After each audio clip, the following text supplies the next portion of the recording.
Hello guys, જય Dwarkadhish, good morning. કેમ છો બધા મજામાં? બસ હજી ફર્સ્ટ ટાઈમ બ્લોગ ચાલુ કરેલ છે. અત્યાર સુધી એવું હતું કે મનમાં એવો વિચાર હતો કંઈક નવું કરું, પણ સારું બધા આવાતું જ નથી. વાર તો શરમ આવતી. આજે થોડી ઘણી હિંમત થોડી ઘણી બચી હતી ખૂણા ખાંચીઓમાં. તો ખૂણા ખાંચીઓ અમે ભેગી કરીને લાયા અને ચાલુ કર્યો વ્લોગ.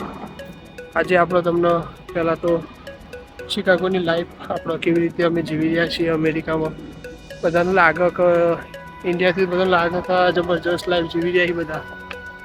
આજે તમને બતાવું જેવી રીતે લાઈફ જીવાય. ये भगवान क्या जुल्म है. હા, સબવે દેખાય. સબવેમાં હાલ આપણે જોબ પૂરી કરી, હવે નીકળ્યા ઘર તરફ જવા માટે. ચલો આપણે તમને શિકાગો બતાવીએ. क्या कर रहे हैं यार तू. मतलब मजाक है क्या. જો અત્યારે તો અમેરિકામાં ચાલી રહ્યું છે હેલોવીન. હેલોવીન એટલે કે ભૂતળાનો તહેવાર કહેવાય. તહેવાર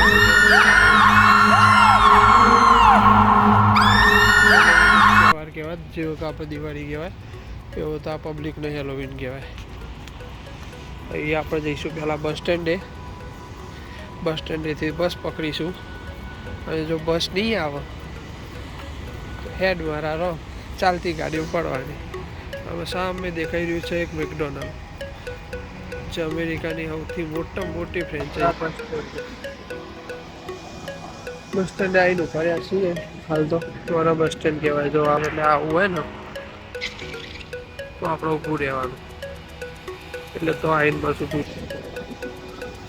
અમેરિકામાં એક વસ્તુ સારી, રોડ ક્રોસ કરવું હોય તો આવી એક સિસ્ટમો આલેલી હોય. તો આ સ્વિચ નીચેની હોય ને દબાવવાની તો હવાવાળી જે લાઈટ હોય ને એ ગ્રીન થાય. અરે આ લાઈટ હાથ બતાવી રાખ્યો ને, હાથ બતાવી રાખો પછી જે ગ્રીન કલરનું થાય ને એ આપણે અહીંથી વટકાય, તો સુધી આપણે અહીંથી નીકળાય નહીં. હવે જોઈએ તો ચાલુ થાય એટલે આપણે અહીંથી નીકળીએ.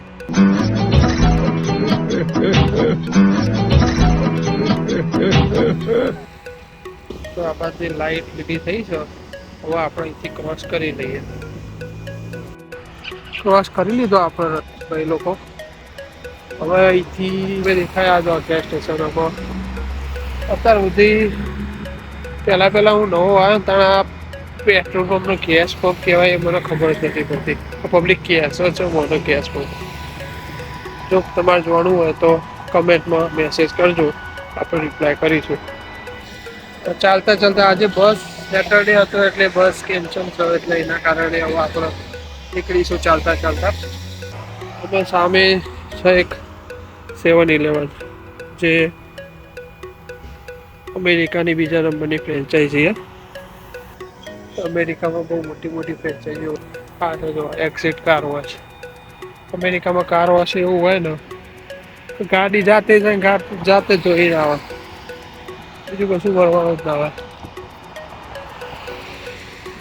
અમેરિકાના શહેરી એટલે કે નેરીઓ તમને જોઈ રહ્યા છો. વાતાવરણ આજે જબરજસ્ત વાતાવરણ કરેલું છે. વરસાદ પડ્યો હમણાં 2 કલાક પહેલા વરસાદ પડ્યો. કાલ રાતે હતી ઠંડી હતી, સવારે વરસાદ પડ્યો ને હમણાં બપોરે પાછી ગરમી છે. એટલે આપણે એ વખત મોટા જે 10-15 વર્ષથી માણસો આવ્યો ને બધા શીખવા કરે. શિકાગોમાં એક વસ્તુ ધ્યાન રાખવાની તો નોકરી છોકરી અને જોબ બધા વિશ્વાસ નહીં કરવાનો. કારણ કે શું ને ગમે ત્યાં જતી રહે ફરક ના પડે, તો કોઈ ખબર ના પડે. પહેલાં તો નોકરીમાં તો આપણે જોયું કે પબ્લિકનો અત્યારે તો બહુ ડખા ચાલે. અને પછી વેતનનું કોઈ નથી. છોકરીનું આપણે કોઈ કંઈ ના શકીએ, કારણ કે આપણે સંત પહોંચી વાતે ચોક પહોંચી ગયા. ગાઈ આપણું વાતાવરણ જોઈ લઈએ. આ જો અમેરિકામાં તમને લીલું જ જોવા મળે. કોઈ તમને એવું નહીં કે તમારે પબ્લિકમાં સારું જોવા ના મળે. જો ઘરની બહાર આવા ઢીંગલો પડી રહ્યો હોય. હેલોવીન ચાલે છે, એના કારણે પબ્લિક અત્યારે ઘરના બહાર હા એટલો લવિન માટે લગાવો જો આ પબ્લિક અહીંની પબ્લિક સોલાર ઉપર બહુ બોલે તો જેટલી ઉર્જા તમે બચાવો એટલું તમારા માટે સારું પબ્લિક છે એટલી સોલર વાપરો તો આમ તો બધું સારું જ કહેવાય કારણ કે સોલર વાપરે બધા કારણ કે રિન્યુએબલ એનર્જી છે તો આમાં વધારે પડતો એટલો કોઈ એક્સપેન્સ બી થતો નહીં રોડ જો કહે છે એના ઘરો હોય બધા ઈંટો વાળા જ હોય મોસ્ટ ઓફલી ઈંટો તો ઠીક પણ લાકડાના વધારે હોય ઈંટો તો ખાલી ડિઝાઇન મારેલી હોય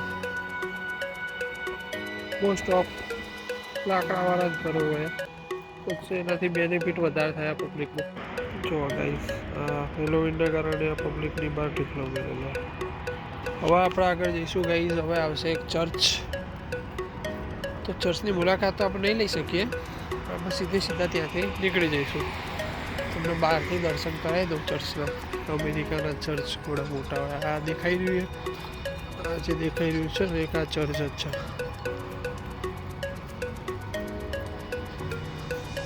ક્વીન ઓફ માર્ટરાઇટ આ ચર્ચ અંદર જ્યારે ફ્યુનરલ થયું હોય ને તો પબ્લિક અહીં આવે નવા કપડાં વપડા પહેરી અને ફ્યુનરલમાં ધારો આપણે બેસવું હોય ઇન્ડિયામાં એ રીતે આ પબ્લિકને ફ્યુનરલ કહેવાય જો ગાઈસ આપણે ઇન્ડિયામાં કેવું હોય કે હોલ રાખ્યો હોય કા હોય આ પબ્લિકને કેવું હોય કંઈ કોકનું મરણ થઈ ગયું હોય ને તો શ્રદ્ધાંજલિ આપવા એ બાકડા પર બેસીને મૌન પાડી શકાય હવે આગળ આવશે સેન્ટ ઝેવિયર્સ યુનિવર્સિટી બધી ગાડીઓ દેખાય આ બધી ગાડીઓ છે ને એ સેન્ટ ઝેવિયર્સ યુનિવર્સિટીની પબ્લિક જ છે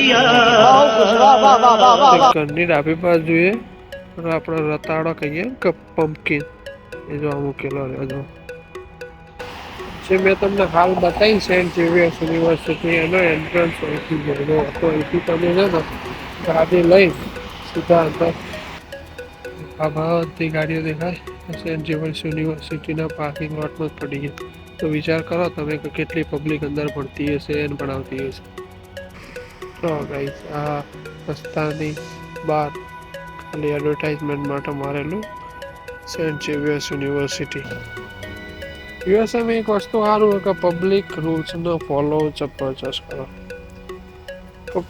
જો આ ધારો કે લાલ લાઈટ છે તો બધી પબ્લિક બધી ગાડીઓ ઊભી છે સેન્ટ ઝેવિયર્સ યુનિવર્સિટીનો મેન એરિયા અહીં પબ્લિક ગાડીઓ મૂકેલી હોય એમના ઘરના બહાર એમાં એક આ જો આ નવી જાતની ગાડી એટલે અન્ય સ્પેશિયલ હોય ને આપણે દરિયા લેકમાં ચલાવવા માટે સ્પેશિયલ આ પબ્લિક બાય કરતી હોય આમ તો ગાડી પર આ તો મૂકી પડે આ તો લોકોના શોખ હોય પૈસાવાળાના એટલે પછી લાવી ત્યાં પછી ચાલુ રાખો પબ્લિકના ઘર એ એટલા મસ્ત હોય ને તમને એવું તાકા રહેવાની ઈચ્છા થઈ જાય रहा नहीं जाता तड़प ही ऐसी है ना બારે હેલોવીન જો આ પછી સૌથી મોટું ભૂત પબ્લિકે ઘરની બહાર લગાવ્યું રાતે તમે આવો તો ગભરાઈ જાઓ જો પછી એના આગળના ઘરમાં હવે તો એમને સ્પેશિયલી આ એમને એક જાતનો તહેવાર છે પબ્લિક અચ્છા હોમે ત્યાં સારું મળે બીજી વસ્તુ એ તો ગાડીઓ બધી સારી જોવા મળે છે આ BMW ગમે તો પડી હોય કોઈ જ અમને કોઈ ગાડીઓની નવી જ ના હોય ભૂયાઓને અને આપણે છીએ તો BMW માટે મરી જઈએ અચ્છા હોમે ત્યાં બિલ્ડિંગો દેખાય મોટી મોટી એને અહીંયા એપાર્ટમેન્ટ કહેવાય અપાર્ટમેન્ટ એટલે એમાં જોવો ને તો આપણે ગુજરાતી જ મળી હોય કારણ કે આ એરિયા જે છે ને પુલાસ્કી લખ્યું જો આ ગ્રીન કલરમાં લખ્યું ને પુલાસ્કી તો દેખાશે તમને હા પુલાસ્કી દેખો ને હા બસ આ પુલાસ્કી એરિયામાં છે એટલી પબ્લિક આપણે ગુજરાતી દેશીઓ જ રહેતા હોય એટલે તમે અહીંયા તમે 5 મિનિટ ખાલી ઉભા રહો ને તમને કોક ને કોક દેશી અહીં ક્યાં છે એવું છે હગા હગાને કેવું પડે હગા તમારે છે એવું જ છે આપણે હવે આપણું ઘર આવી રહ્યું છે નજીક. તો અમે હવે ખાલી આ રોડ ક્રોસ કરીએ એટલે આપણે સીધા ગયે. હા તો ગાઈસ આપણે હાથે જશે હવે ઘેર તો પહોંચી ગયા છીએ. ગાઈસ આપણે ઘરે પહોંચી ગયા છીએ. આ આપણું ઘરના એપાર્ટમેન્ટના ઘર છે. પાછળનો એરિયા તમને બતાવી દઈએ. એપાર્ટમેન્ટનો આગળનો એરિયા, એપાર્ટમેન્ટનો પાછળનો એરિયા. આ તો પાછળનો એરિયા કહેવાય. તો એટલી ગાડીઓ પડી હોય. પાર્કિંગ લોટ આ બાજુ બધું પાર્કિંગ એ પાર્કિંગ. આટલાથી લઈને ચાલુ થાય બધા મોસ્ટ ઓફ ગુજરાતની પબ્લિક રહે. તો ગાઈસ આજે આપણે ઘેર પહોંચી ગયા છીએ. તો હવે કાલે મળીએ. Good night.